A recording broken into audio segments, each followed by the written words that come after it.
do ano de 2026, com a permissão do Senhor.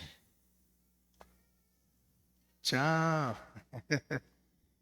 Meus irmãos, nós chegamos hoje à nossa lição de número 12 da nossa série Cultive a Esperança. E você já pode adquirir a sua nova revista, na nova série que nós vamos levar até o final do ano, Igrejas do Novo Testamento. E já está ali no gabinete, nossa superintendente, daqui a pouco, se quiser já pode pegar lá, está em cima da nossa mesa. E ela vai disponibilizar essa lição para que todos possam já adquirir, custa R$ 15, e você vai ter aqui 17 lições a respeito de igrejas importantes aí, citadas do Novo Testamento e a marca de cada uma delas. Muito curioso falarmos sobre isso exatamente no mês onde vamos celebrar os 50 anos desta igreja. Podemos ser um pouquinho de todas elas e principalmente aprendendo com seus erros e nos encontrando encorajados a imitar os seus acertos para agradarmos o Senhor e para buscarmos ser cada vez mais uma igreja relevante e comprometida com a pregação da palavra. Igrejas do Novo Testamento, experiências eclesiais que ensinam e inspiram a igreja hoje. Então, não deixe de adquirir a sua nova revista. E hoje nós vamos aí para a penúltima lição da nossa série Cultive a Esperança. Na semana passada, tivemos uma abençoada lição aí, inaugurando a segunda carta de Pedro. Nós acompanhamos bem de perto, meus irmãos, a primeira carta, ao longo de mais lições, porque ela é mais extensa, e vimos ali nesse percurso da primeira carta uma preocupação muito grande de Pedro para chamar a atenção dos crentes que estavam em perseguição contra as ameaças externas, contra as perseguições, contra o medo. Falou ele também sobre a perseverança, sobre a perspectiva de solidez da fé e da doutrina, para que eles resistissem quando fossem ali ameaçados, fossem ali eles perseguidos de maneira mais dura, de maneira mais severa, como foram de fato pelos judeus primeiramente, depois pelo próprio Império Romano, dispersando-os, lançando-os em cadeias. Então, a preocupação da primeira carta é quanto aos perigos de fora. E ele começa a segunda carta agora da mesma preocupação pastoral de nutrir a sua igreja, de falar às igrejas da dispersão, agora sobre outros perigos. Não eram mais os perigos externos, como a perseguição e como as violências, as ameaças dos injustos. Agora ele quer falar de perigos internos. E o primeiro, que foi apresentado semana passada pelo presbítero Oswaldo, que ministrou a lição de número 11, não é com a palavra de Deus, porque é aí que começa a ruína ou o sucesso de uma igreja, com a importância ou a falta da importância dada às Sagradas Escrituras. Então ele mostra para essa igreja que eles não devem só olhar para fora. Todo o problema da igreja não reside só na perseguição, na ameaça, ou na sociedade que se volta contra a igreja, que persegue e que se coloca como inimiga de Deus e da sua doutrina. Também dentro precisamos cuidar para que não haja negligência para com a palavra. E Pedro diz que essa palavra foi dada por revelação de Deus, não por elucidações humanas, mas toda profecia foi dada por inspiração. É teopneustos no grego, que é sopro. Significa que o Espírito soprou, melhor dizendo, até o fechamento do cânon bíblico, em cada autor que levantado e mesmo utilizando-se das suas marcas culturais, das suas marcas de conhecimento e também de literatura. Por isso vemos alguns autores bíblicos com um grego muito, muito rebuscado, outros bem simples, como aqui Pedro, por exemplo, e eles todos trazendo do Senhor, como faziam os profetas também, palavras para exortação, edificação e crescimento da igreja. E continuando com essa preocupação sobre a palavra que foi explorada no capítulo 1, O capítulo 2, que nós vamos examinar hoje, vai falar sobre uma preocupação derivada do mau uso da palavra, que é exatamente a preocupação com os falsos mestres. Veja que agora, como eu acabei de dizer, a atenção de Pedro para a exortação da igreja não está para fora, está para dentro, para os problemas que nós temos aqui, que cuidar e que nos proteger, um deles quanto à palavra e o outro quanto aos falsos mestres que nós vamos acompanhar hoje. Então mantenha a sua Bíblia aberta aí na segunda carta de Pedro, capítulo de número 2. Nós já lemos o texto, então ficará mais fácil de acompanharmos, mas você poderá ir conferindo à medida em que vamos avançando no estudo de hoje. Quero te deixar à vontade para fazer suas considerações. Se você tiver uma pergunta também, esse momento é um momento seguro e útil para que você não saia daqui com dúvidas. Então mantenha a sua Bíblia aberta aí. Pedro, ele vai explorar aqui, meus irmãos, uma apresentação atemporal deste período.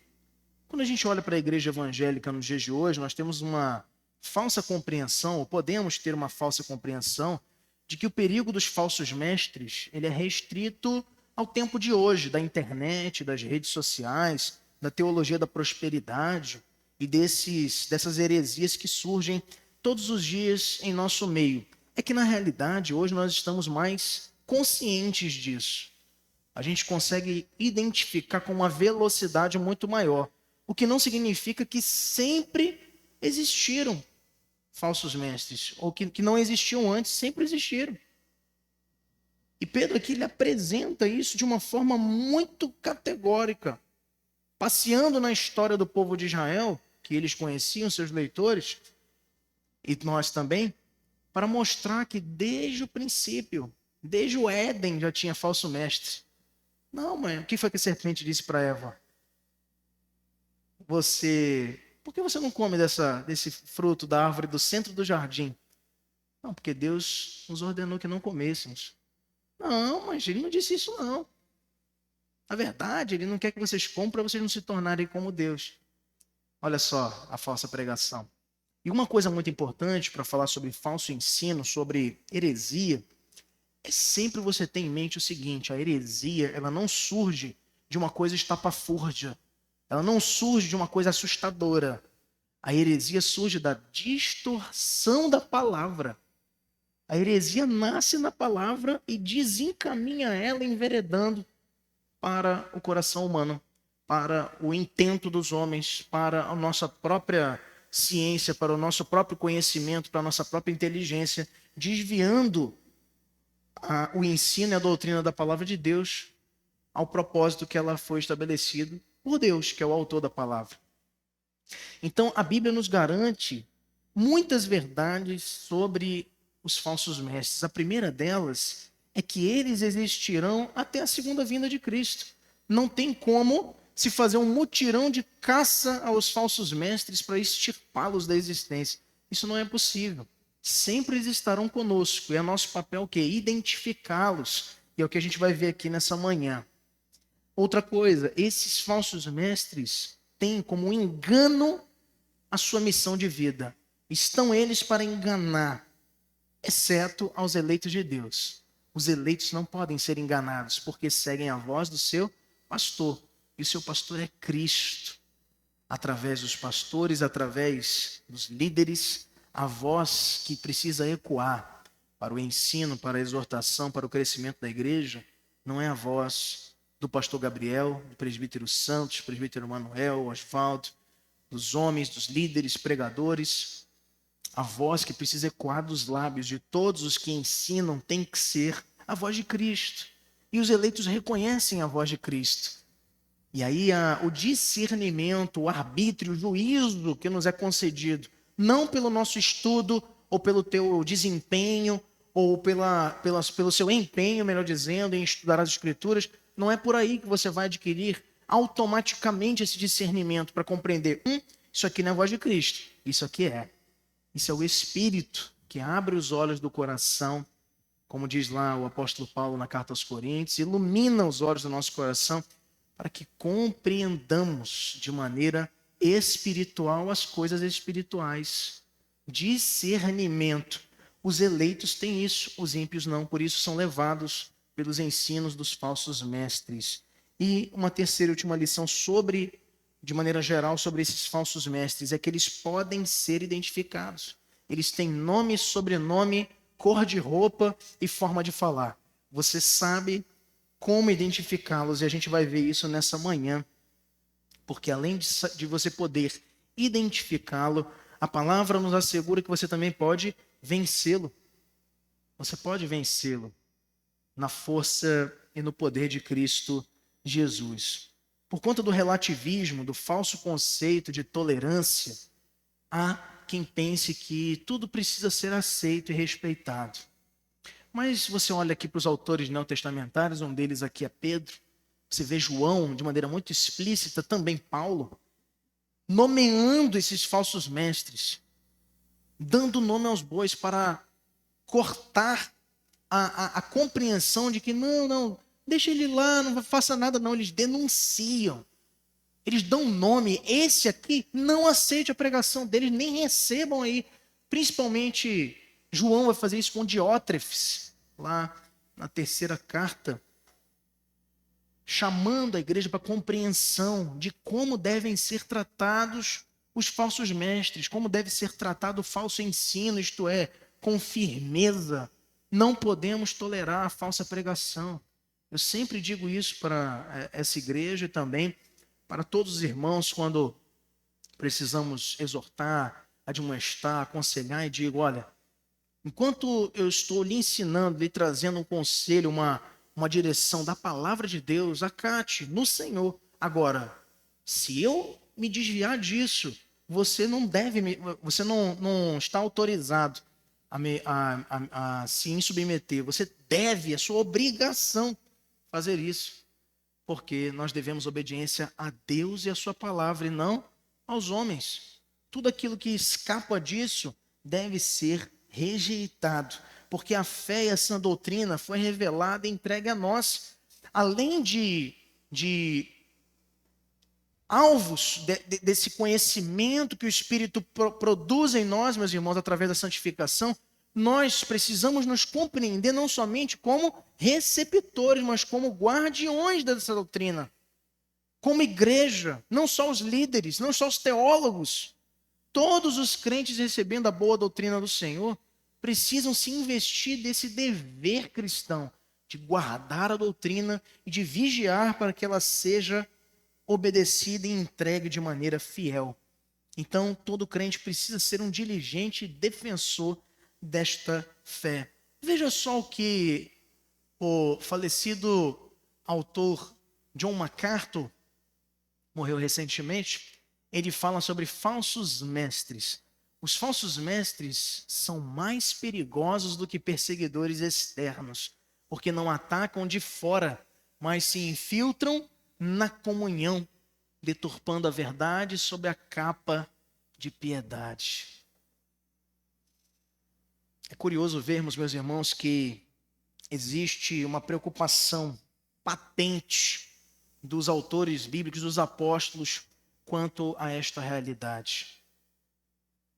A gente viu, e mais do que a perseguição externa, guarde isso no seu coração, a preocupação deles com esses perigos internos, ervas daninhas, venenosas, nocivas para a saúde da igreja, chamam mais a atenção dos apóstolos do que os perigos externos.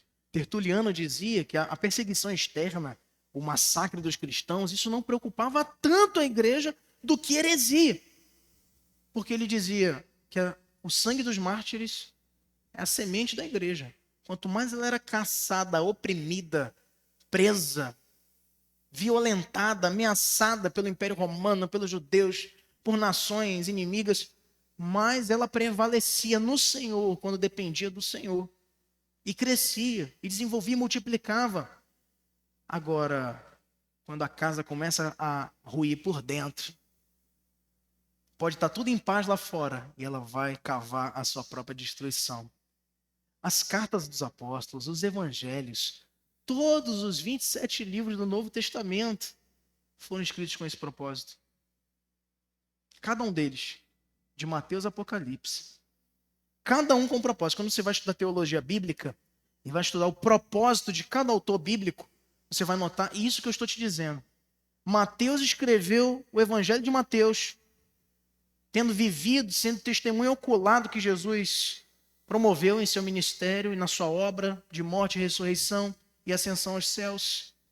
Narra isso com o objetivo de cuidar de heresias que estavam surgindo entre comunidades de cristãos judeus, que já não tinham uma consciência muito clara de que Jesus era o Messias. Por isso ele fundamenta o seu evangelho em provar isto. Marcos, da mesma forma. Lucas, da mesma forma, só que aos gentios. João, já muito tempo mais tarde, por isso ele é considerado um evangelho fora de tempo, os 3 sinóticos, Mateus, Marcos e Lucas, e depois João, mas com o propósito já de combater o arianismo. Doutrinas, a gente vai ver isso aqui, que é um dos principais pontos, é o coqueluche dos hereges, atacar a natureza de Cristo. Foi assim desde o princípio. Marcião, Ário, o docetismo, o nestorianismo, todas as doutrinas atacando a natureza ou da divindade ou da humanidade de Cristo. Não, Jesus é só Deus. Não, Jesus é só homem. Não, Jesus é um X-Men. Nestórios defendia isso, né? Não, ele não é nem homem, nem Deus, ele é mutante, ele é uma mistura aí. Né? Para quem pensa que os Vingadores é coisa de hoje. Sempre atacando o que a Bíblia nos ensina. Então os autores bíblicos, tanto os discípulos, os apóstolos, os que foram movidos pelo Senhor a nos ensinarem, a trazerem a revelação de Deus na escrita desses livros, visavam proteger a igreja da heresia, dos falsos mestres infiltrados. Então, meus irmãos, essa é uma preocupação que devemos ter sempre, porque eles estarão no meio da igreja em todo o tempo até o Senhor voltar. Então, em primeiro lugar, o apóstolo Pedro, ele quer nos falar desta realidade. Saber que o inimigo está ao nosso redor nos ajuda a nos preparar. Andar com a indiferença, com uma consciência falsa de que eles não estão, que eles estão bem longe, que o inimigo é o Estado, que o inimigo é a ideologia X ou Y, que o inimigo é isso ou aquilo. O inimigo tem nome e ele está entre nós. Chamam-se falsos mestres, com uma imagem bem nos registra aí. Um lobo no meio das ovelhas. Mas você observa um detalhe, uma pelagem bem parecida. Se ele baixar um pouquinho a orelha assim, deixar ela mais em estado defensivo, daqui a pouco ele está confundindo. Se olhar assim, sabe daquela história de noite, todos os gatos são pardos? Se olhar rápido assim, isso é uma ovelha diferente. É um jeitinho diferente, mas é ovelha também. Uma outra espécie aí que a gente não conhece. E é lobo. Pedro ensina que os falsos mestres sempre estarão agindo dentro da igreja e do povo de Deus, nos apontando 6 características no capítulo 2 aí, a respeito desses falsos mestres. Em primeiro lugar, fala dos seus ensinos. No verso 1, diz-nos assim logo no começo: assim como no meio do povo surgiram falsos profetas, assim também haverá entre vós falsos mestres, os quais introduzirão dissimuladamente heresias destruidoras, até ao ponto de renegarem, veja só o alvo deles, o soberano Senhor que os resgatou, trazendo sobre si mesmos repentina destruição.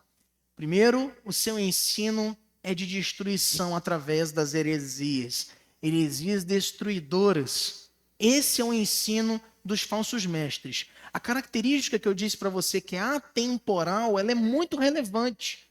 Porque, meus irmãos, a gente tem essa audácia, muitas vezes, esse orgulho de dizer, nós somos a geração disso, nós somos a geração daquilo. Quando, na verdade, isso é uma grande prepotência e arrogância. Ao longo das eras, dos séculos, tudo isso já se repetiu de alguma forma mais grave ou menos grave.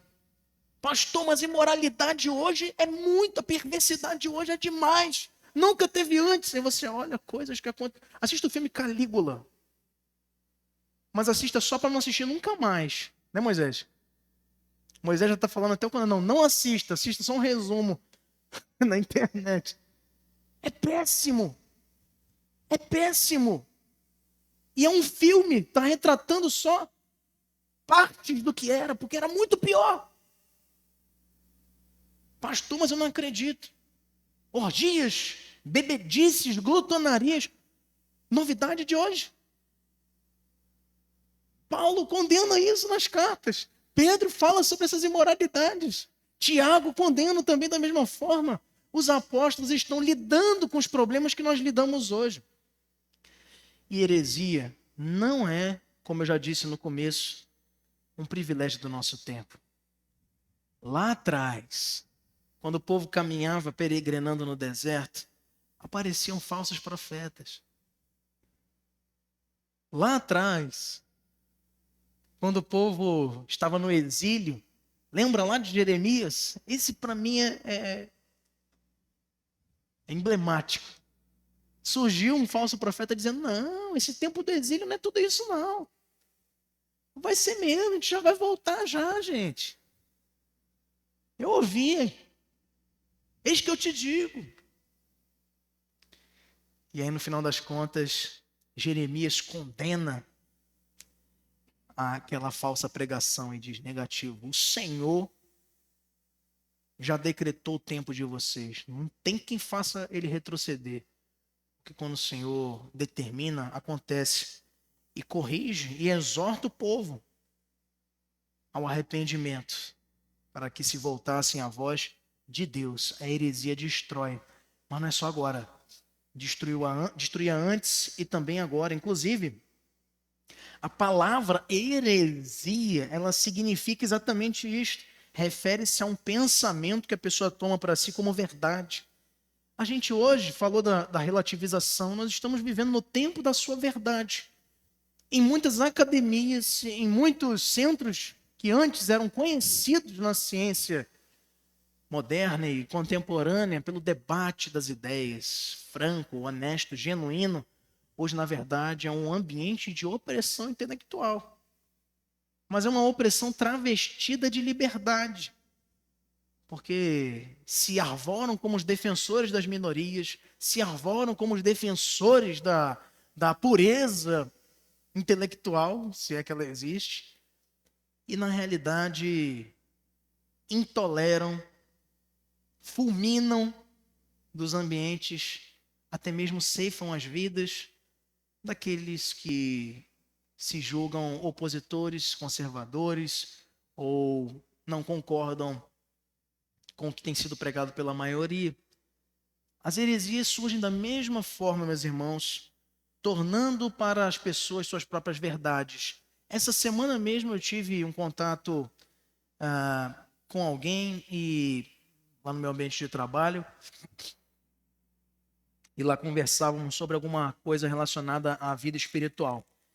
E aí essa pessoa me disse assim, não, Gabriel, é porque, para mim, quando a pessoa já falou isso, não, porque para mim, Deus, não sei o que, eu falei assim, ainda bem que o que importa não é o que é pra gente, né, meu querido? O que importa é o que Deus diz pra gente fazer.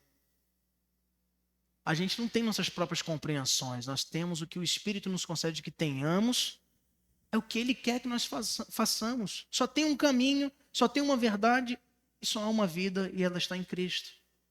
João 14,6. Então, o ensino bíblico sai da doutrina pura para a heresia, justamente quando a mentira religiosa inventada pelo próprio ser humano, surge como uma verdade pessoal, absoluta, para aquele que, na realidade, no fim das contas, leva sempre o povo à divisão e ao partidarismo. Foi assim com os filhos de Corá, quando se ergueram contra Moisés e Arão. Foi assim com o próprio Arão e Miriam, quando se levantaram contra Moisés. Foi assim com Sanbalat e Tobias, quando se levantaram contra Esdras e Neemias.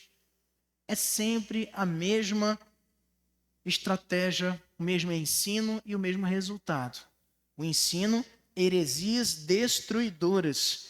É por isso, queridos, que aqui os apóstolos, como Pedro nesse capítulo, não medem esforços em nos trazer, nos alarmar sobre a gravidade da heresia. A heresia não está aqui para ser brincada, não está para ser desvigiada, ela precisa ser enfrentada. Ela precisa ser expulsa do meio da igreja. Calvino dizia que o pastor, ele ele precisa ter sempre duas vozes na pregação. Uma para alimentar as ovelhas, outra para expulsar os lobos. O pastor tem que estar atento a isso. Os pastores precisam estar atentos a isso. Você não vai muitas vezes perceber, mas o tempo nos revela. A gente vai ver que isso aqui também. Então, o tempo revela por que muitas vezes o pastor é duro com algumas situações, exigente, adota medidas para proteger a igreja desses males de heresias e de desvios da sã doutrina. Qual é a estratégia? Também aqui Pedro fala de que forma que eles agem. Eles não agem de forma aberta, até porque seriam facilmente enfrentados. A serpente, chegando até Eva, vai de forma dócil, manipuladora. Pedro diz, como no meio do povo surgiram falsos profetas, assim também haverá entre vós falsos mestres, os quais introduzirão dissimuladamente. A heresia surge com a compreensão sorrateira de que vai ajudar você, de que vai trazer sua vida melhor. Isso quando fala da teologia individual, né? Prosperidade, batalha espiritual, triunfalismo. Aí quando se volta uma coisa mais coletiva, ela surge sempre com a ideia de falsa liberdade. Não, esse negócio de igreja, olha só o G12, como é que ele surge. O G12 surge como isso. Não, negócio de pastor, presbítero, não, isso aí. Você vai a Bíblia, a gente faz o que com a Bíblia? Não, Deus não quer isso. Olha só, sorrateiro, dissimulado. É muito melhor a gente viver assim, cada um se governa. E aí tem umas células aí na casa de qualquer pessoa, não precisa de igreja, para que isso aqui? Não, isso é muito caro, é muito custoso, muito trabalhoso. Igreja vai separando cada um na sua casa e tal. E aí, no final das contas, qual é o indicador disso? Qual é o resultado disso? Fraqueza espiritual. Essas pessoas não estão mais sendo bem alimentadas. Começam a viver com as dúvidas. Um evangelho superficial. Porque a igreja foi tirada. Falando especificamente desse problema do G12. É dissimuladamente. É apresentado de maneira doce. Os falsos mestres são travestis religiosos. Lobos disfarçados de ovelhas. Se introduzem sorrateiramente, difundem seus ensinos falsos. Mas veja, não apresentando suas garras. Disfarçadamente agem para deturpar a verdade. Se apresentam como os libertadores, quando na verdade estão com as correntes nas mãos para passarem naqueles que lhe derem ouvidos e os tornarem aí sim escravos e cativos. Seu objetivo é destruir a vida espiritual e moral de quem lhe dá ouvidos. Ainda no verso 1 ele diz, até o ponto, heresias destruidoras. E trazem, no finalzinho do verso 1 ainda diz, sobre si mesmos repentina destruição. O objetivo da heresia vai apontar para a destruição, primeiro, espiritual. E ele usa aqui a analogia de um problema que era muito comum ali, como também é hoje, de atacar, questionar a natureza divina ou a natureza humana, a natureza de Jesus. Fala ele, até o ponto de renegarem o soberano Senhor que o resgatou, trazendo sobre si mesmos repentina destruição. Esse renegar o soberano é a apostasia. A apostasia, o apóstata, o falso mestre aceita sempre, meus irmãos, pode se voltar. Nós tivemos aqui recentemente uma série de estudos, alguns anos atrás, sobre seitas e heresias. Em breve vamos fazer outro também para relembrarmos. Mas todas elas, invariavelmente, negam quem é Jesus. Pastor, mas tem aquela igreja, tem um canal de televisão tão bonito, tão bacana. E tem música e tem coisa para criança. Eu gosto tanto do jeito que aqueles pastores pregam, porque eles falam, mas é dissimulado. E aí você vai consultar a doutrina deles, e você vai ver que eles não creem que Jesus é Deus. Eles não creem na graça suficiente de Cristo. Porque para você ser salvo, não basta. O sacrifício, a cruz de Cristo não foi suficiente. Você tem que guardar o sábado. Para você ser batizado nessa igreja, você não precisa prestar compromisso em crer na doutrina das Sagradas Escrituras. Tem que crer também nos escritos de uma determinada profetisa. Eles perguntam. E aí? Seita, heresia. E outras muitas. Ficaríamos uma manhã inteira aqui, sempre questionando suficiência da Bíblia, natureza de Jesus. Não é diferente do tempo neotestamentário das igrejas. O microfone que o professor Hugo, não é diferente também para os tempos de hoje. É a mesma história. Gente, e ainda está surgindo coisa nova. Se você pensar que não, parou, porque agora o fenômeno dos desigrejados, aí deu uma arrefecida nisso, né? Agora está mais no relativismo. Não, ainda tem surgindo igreja nova. Você já ouviu falar no unitarismo? Uma doutrina que questiona a Trindade. Pastor, não sabia disso. Naquelas recomendações que aparecem no YouTube, de vez em quando aparece lá. Visite aí o site o canal da Igreja Unitarista. Aí as pessoas eles creem na quase todas as coisas, e na principal descreem. Eu falo assim, não tem nada de errado com essa igreja. Canta a mesma música que a gente canta. Se tem uma visão de santidade, de vida com Cristo, muito parecida com a nossa. É quando você vai investigar, não crê no Senhor Jesus, não crê na obra do Espírito Santo, desqualificam as doutrinas mais basilares da fé. Tá ok? Microfone aí?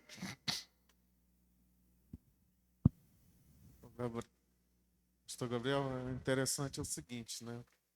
Estava olhando aqui Gênesis 3 ainda, sobre a queda do homem. Então, o método é o mesmo, só que ele, como você falou, ele se adapta ao longo das eras. Mas o princípio é o mesmo, é sempre levantar a dúvida no coração. Então, Satanás, quando questionou Eva, falou: Deus disse para você não comer de toda a árvore do jardim. Não, ele falou que nós não poderíamos comer aquela. Aí, em seguida, vem a negativa, né? Não, é porque ele falou isso, porque se você comer, os seus olhos vão abrir. Então, é a mesma coisa. Então, sempre vem, as heresias elas vêm apontando o erro de uma liderança passada. Não, não era assim. Eles estão seguindo uma coisa que era para aquele tempo. Hoje não se aplica mais, a humanidade evoluiu. Então, sempre o terreno para o falso profeta é o coração em dúvida, é o coração que ainda não aceitou completamente a revelação de Deus como única e inerrante. Então foi assim na época de Moisés. Então quem se levantou como os filhos de Corá não aceitavam Moisés como um líder levantado por Deus, assim como os profetas que foram levantados. A população não aceitava os profetas como palavra de Deus e assim segue hoje. Mesma coisa, né? Por quê? Que só Moisés que sobe no monte e Deus fala só com ele. Um absurdo, tem que falar com todo mundo. Mal eles sabiam do fardo que era isso. Né? É por isso que a gente olha Tiago, né, falando mais especificamente sobre essa questão, dizendo que não é bom que muitos sejam mestres, porque o fardo é pesado. Então, espiritual, familiar, moral, não traz para a gente o olhar que as pessoas têm errado sobre pastoreio, sobre liderar. Não é prestígio, é sacrifício. E isso as pessoas não querem. As pessoas querem a visibilidade, querem o que elas acham que são vantagens, que na verdade são sacrifícios, são renúncias. Então eles agem para destruir a vida espiritual através do ataque da pessoa de Cristo e também a vida moral, trazendo para si mesmos repentina destruição. E a gente vai ver isso mais lá na frente como marcas de imoralidade. Quais são os efeitos dos falsos mestres? Apostasia e infâmia. O verso 2 diz: muitos seguirão as suas práticas libertinas, e por causa deles será infamado o caminho da verdade. Meus irmãos, quando surge a reforma, os reformadores estavam lidando com uma igreja que não só tinha seus desvios de doutrina, tinha também seus desvios em tom de vida fria para com o dever de santidade. Tem um filme que não é esse recente agora, do Joseph Fiennes, que concorreu até o Oscar, O Conclave. Tem um filme mais antigo com o mesmo título, O Conclave, que fala de um processo de escolha de papa num período onde a igreja estava lidando exatamente com isso, um pouco antes da reforma, no século XVI.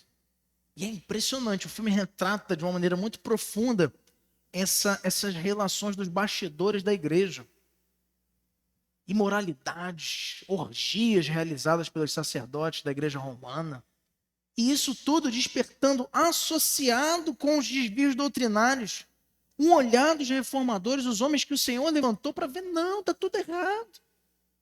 Isso não é viver com Deus. E aí surge um movimento de retorno à simplicidade da igreja lá do início do movimento apostólico, do movimento do caminho. Os efeitos da apostasia, os efeitos diretos da heresia é o abandono da fé, é a vergonha, a infâmia, que é a vergonha da igreja. Muitos crentes nominais adotam o ensino e a prática dessas heresias, e às vezes nem está sabendo.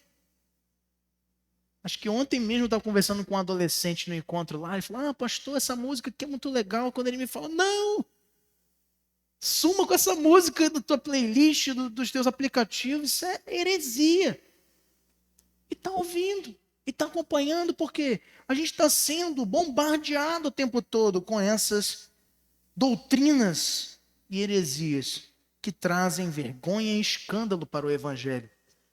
Quantas vezes você, enquanto crente, principalmente os novos convertidos, já foram confrontados com respeito ao dízimo? Quantas vezes? Muitas, né? Alguém diz assim: um amigo seu que não é crente e agora viveu com você antes de você ser alcançado pela graça do Senhor, agora você está na fé, está vivendo com Cristo, e essa pessoa fala assim: tu dá dízimo? Que absurdo! Está enchendo o bolso do teu pastor. Não é? As pessoas não dizem isso? É ou não é? Pois é. Por que essas pessoas têm uma compreensão assim? Porque heresias com respeito ao dízimo, heresias com respeito aos deveres dos membros das igrejas, trouxeram infâmia para a igreja como um todo, vergonha, escândalos, pastores sendo interceptados em aeroportos com malas cheias de dinheiro, sonegação fiscal, igrejas que não são mais o reino de Deus, são impérios da televisão, da imprensa. Erros repetidos, como eu disse, desde lá de trás. Pastores que já não têm a sua casa para morar, moram em palácios, mansões. Tem um carro para ajudar a família? Não, agora tem que ter 4. Motorista particular. Acaba, o Edson está ouvindo tudo isso aqui só chorando, né? Lamentando, né, meu irmão? Nosso tesoureiro. Não tem nada disso, né? Que horas que chega aí, Edson, o carro forte para pegar os malotes de... Chega nada, né? Tem que levar, às vezes o diácono pega aqui o gasofilaço, aí ele prepara-se psicologicamente para pegar um negócio pesado. Só que o peso dele aqui é só a madeira. É bem pesada mesmo. Aí quando chega tudo vazio. Então assim, infâmia, vergonha. Esse caminhar vergonhoso das heresias vai trazendo descrédito para a igreja como um todo. Esse é o resultado da heresia. Quinto lugar, sua motivação é a avareza. No verso 13 ele diz, também movidos por avareza, farão comércio de vós com palavras fictícias. Para eles o juízo lavrado a longo tempo não tarda, e a sua destruição não dorme. Esse é o resultado que eles vão ter para eles. Mas enquanto não são eles destruídos, o que eles trazem para a igreja é isso. Comércio da fé. Estou falando alguma novidade? Ah, pastor, você está falando do século XVI, das indulgências, né? Não, estou falando do Brasil. Do século XXI, de 2025, outubro. O lenço ungido, a água do Jordão, um pedaço da cruz de Cristo, técnicas de lobos que desde o tempo antigo continuam se repetindo nos meios dos nossos arraiais. Conquiste a sua salvação, compre seu terreno no céu, queime tudo que você tem, você sabe do que eu estou falando. Heresias motivadas pela ganância, pela avareza. E uma sexta e última marca aqui nesse primeiro estágio aqui de identificação, que ele vai fazer um mais profundo ainda no finalzinho desse texto. Ele fala que o seu destino é a condenação divina, não tem jeito. Para eles o juízo lavrado a longo tempo não tarda, vai chegar. E a sua destruição não dorme. Em segundo lugar, ele nos fala da destruição desses falsos mestres. Mas também o objetivo de Pedro não é só nos trazer esse alerta para com a destruição dos falsos. Ele também quer encorajar os cristãos autênticos a entender que os fiéis serão salvos. Os crentes verdadeiros são protegidos. Meus irmãos, nós não podemos nos enganar e esquecer que o Senhor é que cuida da sua igreja. As heresias vêm e vão, mas os verdadeiros são guardados pelo Senhor. Muitas vezes, e isso é um caminho que acaba acontecendo de uma forma muito sintomática, e a gente observa isso quando a palavra alcança o coração do eleito. E não é um evento sobrenatural. Eu conheço várias histórias aqui, entre muitos de vocês. Estava lá no meio de uma seita dessa, no meio de uma heresia louca dessa, pregações mercenárias, uma vida totalmente descomprometida enquanto igreja, com a palavra, ensinando coisas, doutrinas de homens. Ou como uma vez o meu querido irmão, aspirante Marbson Velasco, pregando lá em Mateus capítulo 4, falou um título até que eu achei interessante, né? Doutrinas de demônios. Aqueles enganos que Satanás trouxe para Jesus, né? Ordena as pedras que se transformem em pão, ou seja, o prazer pessoal é mais importante que a renúncia do jejum, estar próximo do Senhor. O que importa é a tua felicidade. No final, o hedonismo é a mensagem ali. Depois, não é? Prostra-se diante de mim, eu te darei todas as possessões da terra. Tem gente hoje que prega, que diz que Jesus está prometendo isso. Jesus nos prometeu as possessões da terra. Aí você vai, mas eu já ouvi isso em algum outro lugar. E não foi Jesus que disse, foi demônio. E depois, vidas inconsequentes de quem imagina que está blindado, protegido. Não precisa orar, não precisa se dedicar a uma vida espiritual, não precisa abandonar o pecado, não precisa se arrepender, não precisa ler mais a Bíblia, não precisa mais ter exercício devocional, disciplina com Deus no teu dia a dia, quando levanta, quando vive, quando levanta, quando se deita, andando pelo caminho. Não, isso é desnecessário. Traga uma cueca do seu marido, que a gente vai aqui fazer um trabalho, e agora ele vai virar crente. Traga, bote uma pulseira da campanha, e vai dar tudo certo. Não precisa orar, não. Eu estava mandando arrumar meu carro essa semana, dentre umas dos imprevistos que tivemos aí relacionado a isso aí, mas agora já está bom, graças a Deus.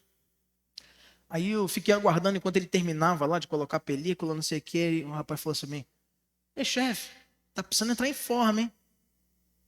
Eu falei assim, verdade. Contra fatos não há argumentos, né? Tô precisando mesmo, querido. Tem um negócio aqui muito bom para você. Caneta emagrecedora. Para que perder tempo indo para academia?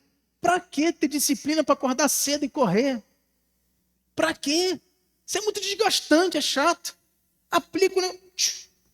Já perdi 20 quilos. Eu falei, rapaz, agora só tem um porém, eu respondi para ele. Se for para morrer, não precisa emagrecer também, né? Aí, para que eu vou emagrecer para morrer, né? Pegar um câncer. Hã? Pois é. Gente, não tem atalho. Tá? Quem defende isso é quem? O falso mestre. O atalho. O caminho mais fácil. Então, Pedro, ele nos apresenta aqui, depois de apresentar o perfil dos falsos mestres que nós acabamos de ver, ele oferece 3 ilustrações do passado para mostrar como Deus pune os falsos mestres e preserva os autênticos cristãos. Mas só para fechar a história que eu estava contando lá, eu conheço muitas histórias desses que estavam lá no meio dessas pregações. E o Espírito Santo abriu o entendimento e disse assim, não, isso aqui que está sendo pregado não está na palavra. Acabou para mim. Aí o caminho muitas vezes é tentar transformar o lugar, mas você vai encontrar barreiras, porque essas pessoas têm prestígio e influência. E aí você entende que você não tem mais lugar ali entre os falsos, se você vai buscar um lugar simples, um lugar... Alguns vieram para cá, outros encontraram em outras igrejas bíblicas, sinceras, genuínas, a pregação fiel das Escrituras. Então ele cita aqui 3 exemplos. Primeiro, os anjos caídos. No verso 4, ele diz, ora, se Deus não poupou anjos quando pecaram, antes precipitando-os no inferno, os entregou a abismos de trevas, reservando-os para juízo. Está falando ele aqui da expulsão da sua presença dos anjos rebeldes, que com a milícia liderada por Lúcifer, se voltaram contra Deus. Para eles não há redenção, eles já estão reservados para o juízo final, já estão condenados. Ele cita esse exemplo para nos mostrar que desde o tempo eterno, desde a eternidade, o Senhor não vai deixar impunes muitos crentes de maneira sincera, muitas vezes já me trouxeram essa questão. Pastor, por que Deus permite esses pregadores enganando tanta gente?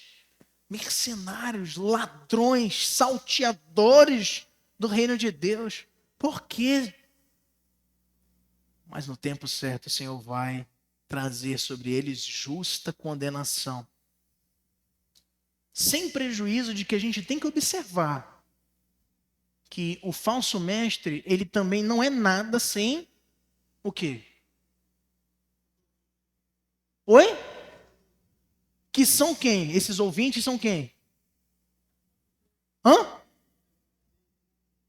E quem é o rebanho do falso mestre? O joio. Mas é uma falsa ovelha. Então, a gente tem esse olhar, o falso mestre e tal. E a falsa ovelha?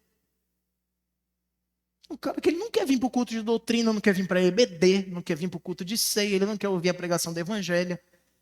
Ele quer técnicas de fazer prosperar. Por isso tem o culto do empresário. Ele não quer aprender a viver uma vida com o Senhor e ver a sua vida sendo transformada gradativamente, experimentando a graça do Senhor nas coisas práticas. Ele quer uma caneta emagrecedora da fé. Ele quer um negócio rápido, instantâneo, um passe de mágica. Se possível, o mais rápido possível, o mais breve. E aí começam as falsas igrejas. Mas Deus não tem por impune esses que se levantam para distorcer a mensagem do evangelho. Assim fez com os anjos caídos. Assim fez com o mundo antigo, verso 5. E não poupou o mundo antigo, mas preservou a Noé, pregador da justiça, e mais 7 pessoas, quando fez vir o dilúvio sobre o mundo de ímpios. Cita aqui o mundo antigo. Esse mundo antigo aqui, você vai sempre lembrar como pré-diluviano. Antes do dilúvio, diz que o Senhor se decepcionou com a criação. O termo usado lá é arrepender. E não é o arrependimento humano, como assim, não era para ter feito isso. Poxa, não. Aqui ele está falando de decepção, tristeza. Porque Deus é uma pessoa. Deus se entristece, como também se alegra. E olhava ele para a criação, os descendentes de Sete, os descendentes de Caim, vivendo de uma forma desgovernada, caótica, violenta, corrupta e degenerada. Esse era o mundo pré-diluviano. Inteligente, dominando as tecnologias. Já vimos isso aqui no nosso estudo sobre como tudo começou. Você pode conferir lá no YouTube da IPA. E ainda assim distantes do Senhor. E uma família ali distinguia-se dos demais. Era a família de Noé. E Deus os preservou, e mais 7 pessoas. Então, o dilúvio, ele não foi parcial, ele não foi só em algum lugar, como defendem alguns naturalistas. Ele foi mundial. O juízo de Deus veio sobre toda a população mundial pré-diluviana. Porque Deus vai destruir os falsos. E vai destruindo aos poucos. Destruir um pouco ali na eternidade, expulsando da sua presença a terça parte dos anjos. O pastor Amauri, quando veio aqui no Domingo Missionário, ele chamou-nos muita atenção sobre isso. A gente fica, gente, quantos anjos tem? Não deve ser 100 nem 200, deve ter muito anjo. A terça parte é muito anjo maligno. Eu falo assim, pois é, mas a gente esquece que ainda tem 2/3 lá. 1/3 saiu, 2/3 ainda estão fiéis, como agentes operando o que o Senhor manda para ministrarem ao povo dele. O pouco que nós sabemos sobre anjos na Bíblia já é suficiente para percebermos que eles são ministros de Deus e têm como propósito cuidar do povo de Deus. Cuidar em que sentido? Anjo da guarda? Não é nada disso. Eles atendem às ordens de Deus para proteger o seu povo de forma coletiva. Lembra lá do exemplo de Ezequias? Os anjos pelejando contra os inimigos enquanto eles dormiam. Então, no mundo antigo, da mesma forma, o Senhor fez cair sobre a população mundial a sua destruição. E depois, no verso 6, vemos também o exemplo das cidades de Sodoma e Gomorra. Diz assim, reduzindo as cinzas das cidades de Sodoma e Gomorra, ordenou-as à ruína completa, tendo-as posto como exemplo a quantos venham a viver impiamente. Então, eu me lembro lá de Abraão, não é? De uma forma santa, brigando com Deus ali. Senhor, mas se tiver 100 justos, se tiver 50, se tiver 10, se tiver 1. E ali o Senhor mostra da sua misericórdia, mas também a sua justiça. Destrói aquelas cidades, mas permite que Ló e sua família sejam retirados. Também você já conhece essa história. Ao olhar para trás, a sua esposa fica ali onde ela deveria estar, congelada no tempo, né? Congelada, mas na verdade salinizada. Deus, ele não tomará o culpado por inocente, porque ele é juiz. Ele vai julgar os povos com justiça. Mas o propósito de Pedro não é só denunciar os falsos mestres, ele quer também aqui encorajar os crentes verdadeiros, autênticos. E é por isso que ele cita dois exemplos, o de Noé e a sua família, e também o de Ló e suas filhas, lá nos versos 7 e 8. Então o que ele quer dizer com isso aqui? Pedro está dizendo que os falsos mestres vão ser destruídos, mas você pode ficar tranquilo, porque os crentes verdadeiros vão ser guardados. O Senhor é por nós. O Senhor tem nos guardado e o Senhor vai proteger uma igreja fiel, mesmo quando Israel, o reino do norte, liderados de maneira perversa pelo corrupto Acabe, pela sua esposa cruel, eles ainda assim tinham perspectiva de sua própria destruição, ao mesmo ponto em que o Senhor prometeu a Elias que apesar de Acabe e Jezabel, tinha ali naquele povo um remanescente fiel. Ele ainda tinha separado um povo ali dele, fiel a ele. Sempre foi assim.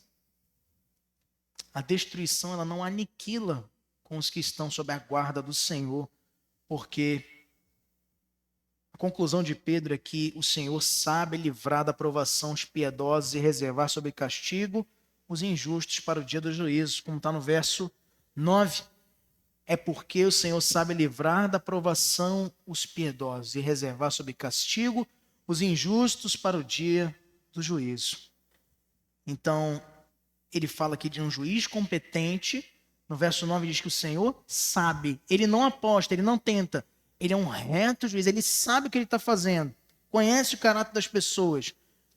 Esse verso nos apresenta dois grupos, os piedosos e os injustos. E dois resultados diferentes. Os piedosos serão livres da provação, mas os injustos serão reservados para o dia do castigo. Esse é um mistério permanente e difícil de compreendermos da salvação e da condenação eterna. Os que estão salvos no Senhor estão seguros nas suas mãos. Não vão decair da graça, porque quem nos salvou é fiel para cumprir o que prometeu. Mas, de outra forma, aqueles que estão condenados, de forma alguma, podem desagarrarem-se sozinhos das garras e do cativeiro do seu próprio pecado, como nós não podíamos também. E fomos, pela graça, alcançados e libertos pela obra de Jesus. E, finalmente, meus irmãos, em terceiro lugar, fala de maneira mais profunda, dos versos de 10 a 22, Pedro, sobre a conduta e o fim dos falsos mestres. Ele já tinha nos apresentado o perfil desses falsos mestres no começo dessa sequência do capítulo 2, quando falou do seu modus operandi. Eles introduzem dissimuladamente, suas heresias são destruidoras, renegam o soberano Senhor que os resgatou, trazem sobre si mesmos de repentina condenação ou destruição. E aqui ele vai aprofundar um pouco mais, vai falar um pouco mais especificamente sobre algumas condutas desses falsos mestres.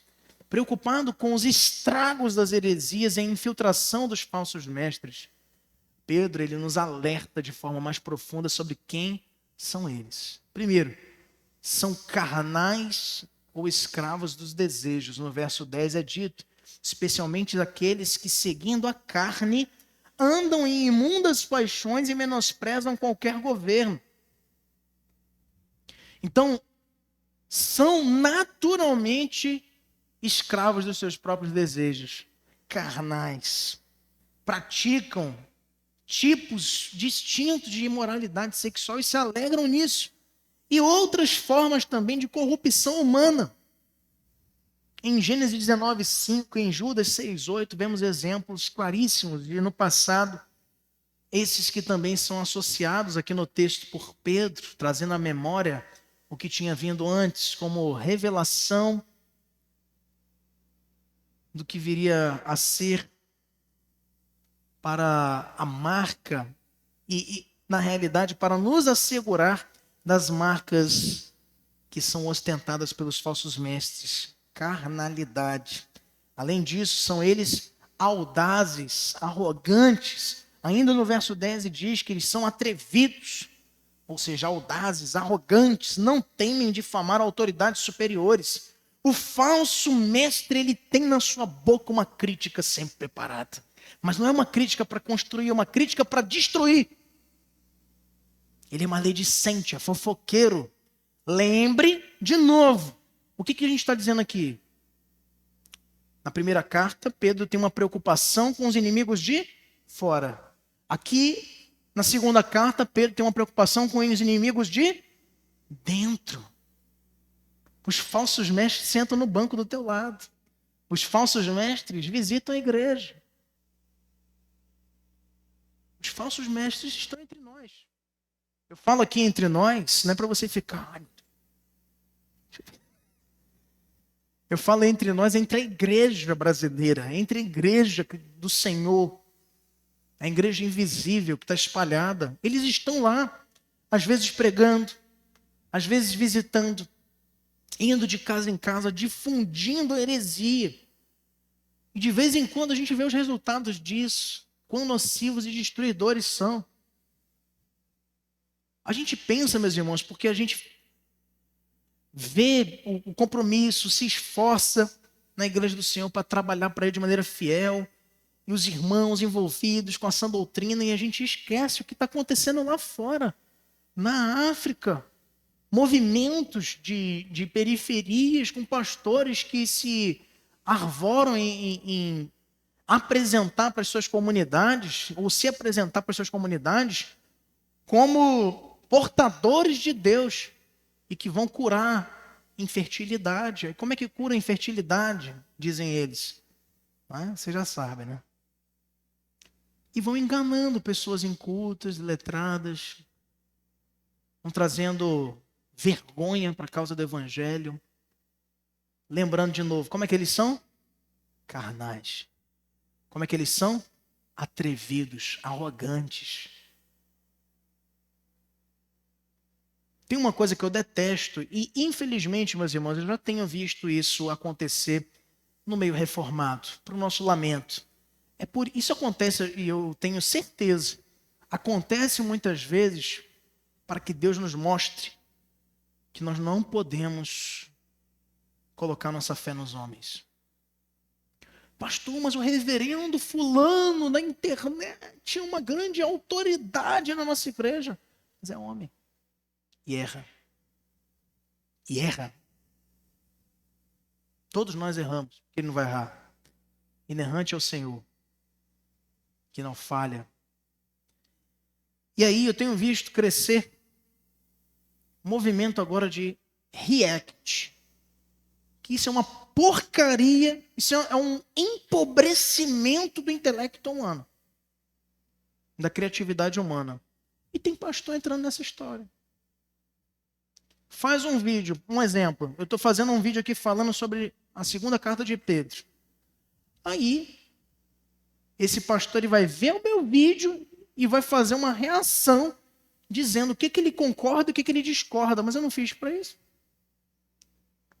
Aí ele vai fazer, olha. Aí parece aquele canal de futebol, né? Aí depois já por super tira-teima. Redação Sport TV da pregação. Que isso? É o tempo do entretenimento. E é isso, perdendo tempo. E eu olho diretamente para esse texto.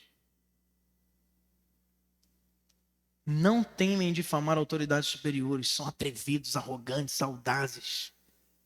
E não é só na linha pentecostal. Não é só no neopentecostalismo. Também no nosso meio eu estou vendo isso. Comentaristas gospel. E por aí vai. Além disso, são blasfemos, irracionais e ignorantes. Verso 12 diz, esses todavia como brutos irracionais, naturalmente feitos para presa e destruição, falando mal daquilo em que são ignorantes, na sua destruição também hão de ser destruídos. Gente, o que tem de corte de pregação, de vídeo, falando bobagens e coisas que a pessoa não tem o mínimo conhecimento de falar? Não está escrito.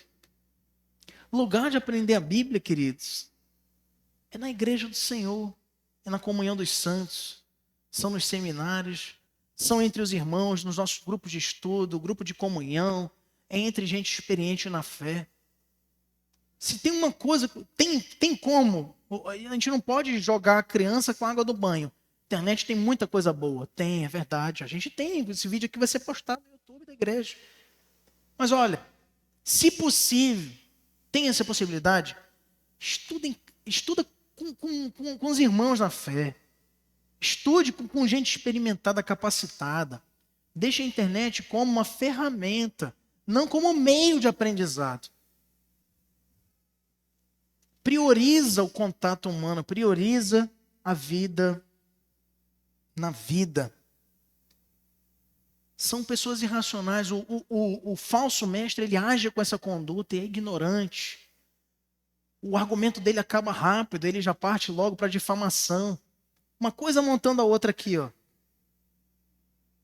Você questiona, mas, pastor, isso aqui não está na Bíblia, não. Não, mas você vai se levantar contra um ungido do Senhor? Me questionando a minha autoridade? Ué, mas não está na Bíblia mesmo. Não! Olha só como é que começa.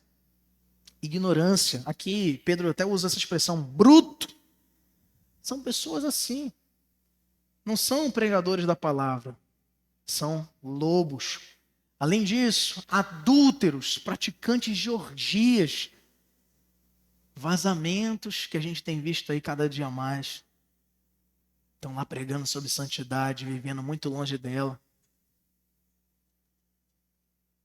Estão oprimindo as pessoas por conta da sua própria prepotência, da sua avareza, desejo mercenário.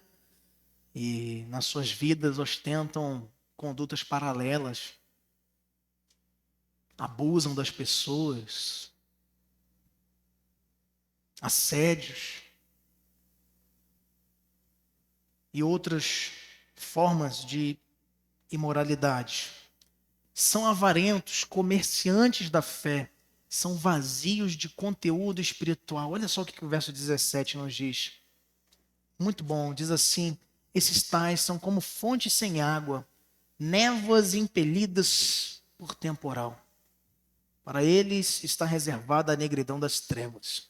Eu me lembro logo daquela música do Logos, que diz assim: não quero ser como nuvem sem água, levada por ventos daqui ou de lá. Ele dizia: quero ter conteúdo, sabendo de tudo em volta de mim, mas nunca negando a viva palavra, trocando a viva palavra pelo que eu achava ou deixo de achar. Essa névoa é uma nuvem sem água, uma nuvem que não presta para nada. Está só lá, só tem aparência, não tem conteúdo, não tem nada para oferecer. Os falsos mestres são assim. Eles não têm nada para oferecer. É só experiência. É por isso que o culto tem que ter muita coisa. Sabe? Você vai nessas igrejas que são características. Tem que ter fumaça, tem que ter luz, tem que ter show, tem que ter uma banda profissional, tem que ter... Não são irmãos aqui como os nossos que saem daqui de madrugada ensaiando e depois de trabalhar, porque não vive disso. São voluntários que fazem o trabalho do Senhor por amor. Não, tem que ter show, tem que ter não sei o quê, uma entrada apoteótica. Outro dia eu estava vendo um negócio, eu falei assim, meu Deus do céu. Púlpito giratório. Essa eu não tinha visto ainda. Porque todo dia tem uma novidade, né? Aí o pastor está lá atrás, aí ele fica assim. Aí aciona um botão lá, não sei como é que é. Tipo nesses palcos, né? Coisa do show business mesmo. Aí vai virando, aí ele entra, uma música. Pra que isso, gente? Uma coisa anedótica. O culto está virando palhaçada em muitos lugares. Não só o culto, a vida cristã de muitos está se tornando entretenimento de bodes. Para que isso? Por que isso? Por que tem que ter tanta coisa? Não tem culto se não tiver isso. Não tem culto se... Por quê? Porque não tem nada para oferecer. São nuvens vazias. Não tem nada para oferecer. Então tem que enganar as pessoas. O que é o culto deixa de ser o que é o culto. As pessoas se enganarem com essas coisas periféricas. E serem manipuladas. Esse é o principal objetivo dos falsos mestres. Lembra que eu falei sobre quem é que está lá frequentando a igreja do falso mestre? Não de uma forma generalizada, mas os que prestam ouvidos perpetuamente aos seus ensinos falsos são falsos mestres. Mas esses falsos mestres, antes de serem falsos mestres, eles eram o quê? Falsos crentes. É isso. Verso 18 e 19. Porquanto, tá certo, né? Porquanto, proferindo palavras jactanciosas de vaidade, engodam com paixões carnais por suas libertinagens aqueles que estavam prestes a fugir dos que andam no erro, prometendo-lhes liberdade quando eles mesmos são escravos da corrupção, pois aquele que é vencido fica escravo do vencedor. Como espólio, aqueles que seguem os falsos mestres antes eram falsos crentes. Pedro conclui falando aqui do destino desses falsos mestres. Quando a gente olha para todo esse capítulo, nós olhamos e vemos que esses falsos mestres terão um fim rápido e terrível, como está lá no capítulo 2, verso 1.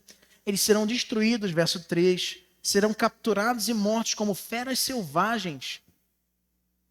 Me lembrei agora da morte de Jezabel, né, que teve suas entranhas lambidas por cães.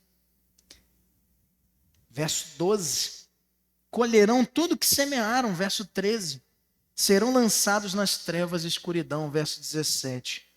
Os falsos mestres são falsos crentes, que em primeira mão se intrometeram, se infiltraram na igreja, mas nunca foram verdadeiramente convertidos. Tiveram conhecimento teórico superficial, mas nunca abandonaram a sua vida de erro e de pecado.